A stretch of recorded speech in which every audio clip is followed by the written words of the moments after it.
what got you into this line of work? So I basically, I've been training dogs with my dad since I was about 12. So it's always been in me. Like, I'm the kind of person that goes to a friend's house and ends up spending time with the dogs, opposed to the other girls or whatever it was. Look, people generally suck. Yeah, Animals are much exactly. better. Exactly. So much preferred the being with the dogs. And I had my first dog when I was 13 and started all the training that I could do, doggy dancing, anything I could teach this dog I wanted to do. She was actually a mess looking back at her. She was terrible. Then my dad wanted me to be a vet because obviously that's where the money is known to be. But I didn't really I didn't want to do that. But I wanted to work with dogs. So I did animals. So I did my degree in animal science, behaviour and welfare. And that meant that I could basically go into anything animal related, conservation, welfare, dogs, behaviour, science, anything. Came over here, thought that I wanted to work with penguins. And then, because they're also cute. Yeah, they are cute. They can bite hard, but they're intense. And then switched almost straight away back to dogs. I couldn't not. So I started a small dog walking business, and then I started doing more dog orientated behaviour courses that were just about dogs. And then from there we grew our behaviour company, Just Dogs, and it just grew and grew and grew until someone found out that what we were doing and asked us to train a diabetic alert dog. A golden retriever called Honey. And then I thought it was mad at the time because I thought, why aren't you asking guide dogs this? Isn't there somebody else that could be doing this? Found out there was nobody in the country. Oh wow. And thought, well, let's see what I can do. So we flew over a trainer from America. We did a dog show to raise money for it. And she taught us everything about diabetic alert dogs, but also about other types of service dogs. So then I obviously did more research, spoke to more people. People obviously started hearing about me training Honey and how it was working. And then it just rolled, and everyone wanted different dogs for different circumstances. And we had all kinds of conditions coming forward, from cerebral palsy, psychiatric conditions, epilepsy, diabetes. And I just thought, well, let's see what we can do. And it's working. And now we're at the point where we're speaking to the DA about public access rights with guide dogs, because guide dogs also don't have the governmental legal rights. So the two companies together are now working with the DA, so they're very much aware of what we're doing, which makes things a lot easier. And also joining Assistance Dogs International as well, which is an internationally renowned group that oversee all the non-profit organisations and help with strategies and training and how to manage client expectations and the people side, because very good with the dogs, but the people aren't always easy. The owners. And you do have to know the people to understand what they're going through. So it's really been quite a journey, and it's been very up and down. Being a non-profit, it's been very tricky at times to get through and survive. But at the end of the day, the dogs are doing exactly what we're training them to do, and it's just the most incredible thing to see. It's amazing, it really is. I mean, that's how I got a hold of you. We were battling a little bit with hazmat, with Haribo, and it was just when he was diagnosed with FAS, and they said that he's possibly also on the spectrum and ADHD and stuff like that. And his OT at the time, wonderful woman, Naomi. She was really, really brilliant. So she suggested maybe we get like a emotional support dog. He spoke more to animals and opened up more to animals than what he did to humans. Like he can take or leave you. He's like when you ask Baby Toe a question and she doesn't want to answer. That was him. Just like no. But animals he just opened up and blossomed. So I researched it and I'm like, geez, I don't know where to go. And then I ended up at Guides Dog SA, and they were like, there is, I think, a 2-year waiting period. What? Yes. So imagine if you're visually impaired and you need assistance, you need to wait 2 years on a waiting list before you can get. Is it because of the demand is high, but the demand is incredibly high? Like, so many people need these types of dogs, and they don't have the capacity to get them all out there. Yeah, and they only have the 2 branches. I think there's one in Joburg and one in Cape Town. So and you can only train so many dogs a year. So yeah, it's a big problem. That is insane. But I mean, if it helps people, one would think that maybe it could be sponsored by medical aid schemes or something, because it would reduce. Hugely funded. Yes, Yeah. one would think, right? Yeah. Medical We're aid, get your shit working on together. it. Yeah, that's one of the things we're working Do the on. things. We're trying to connect with Discovery at the moment to see if we can get something with them on board, even if it's just a subsidy. So just people don't have to pay that much money. Yeah. Because if people paid the actual cost of it, you know, they're close to 100,000 rand, which is the most expensive dog in the entire world, really. And it's extremely expensive. The hours that have to go in, obviously all the health checks and the training and everything. It's a lot. Yeah. But people can't afford that, and they need it. They need these dogs. So how would you define like the role of an emotional support dog? Like what's the intention and the goal behind training the dog? So what are some of the things that they are able to do for the person?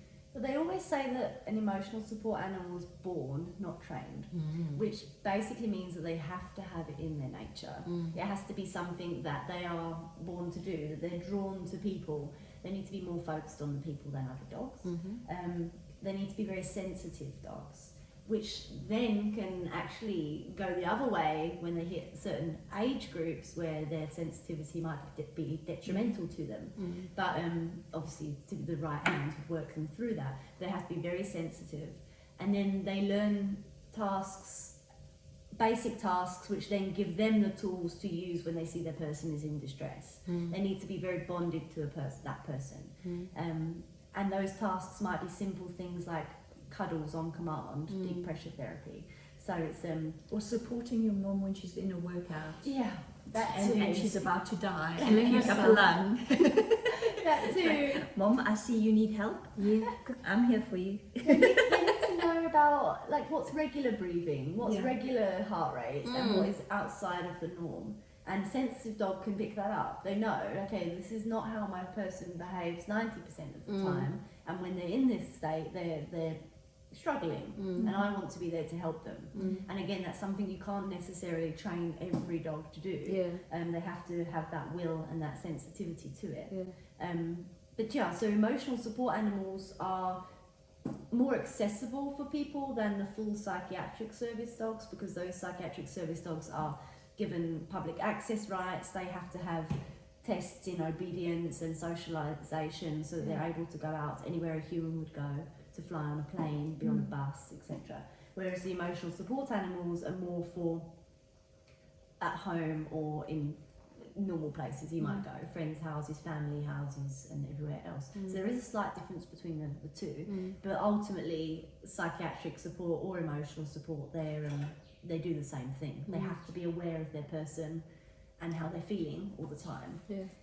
We teach them certain cues, like we play with our hands and encourage them to jump up when they see that, or we'll pretend to cry and then give them loads of treats when they come towards us, so that they learn that that is something to go towards. And then when they get there, they realise, you know, my person actually smells a little bit different, they're breathing differently, their heart rate sounds different, this is a problem, and what can I do about it? And then they think about all those tools that we've taught them, like lap, sitting on the lap, laying across the body, giving kisses, snuggling into the neck, they have to put those pieces together.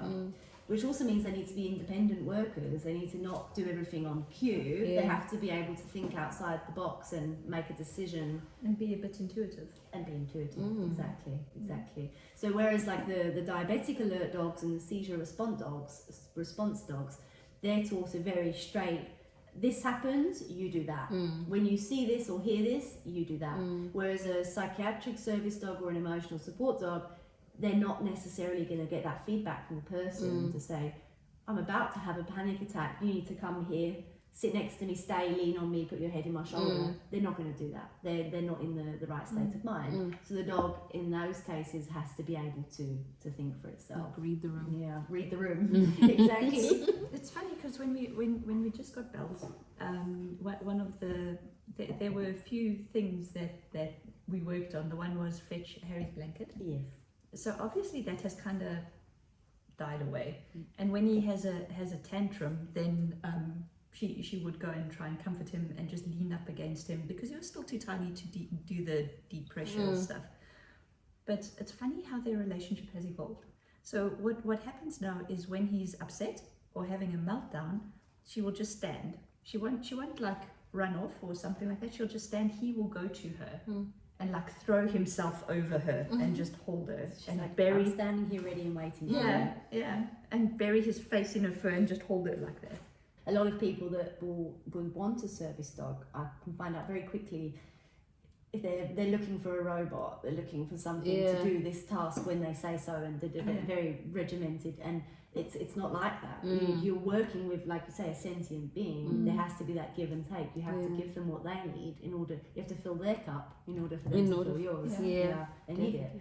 And a lot of people look past that and see them as a tool opposed to an added member of the family. Have you had situations where you had to turn people down to say, no, you're looking for an app, not a dog? Yeah. It's an app. That's what you're looking for. There's an app for that. Yeah, basically, yes, there have been many. So when we do our applications, they send in a very long application form with all their details, who they are, so we can really get to know them.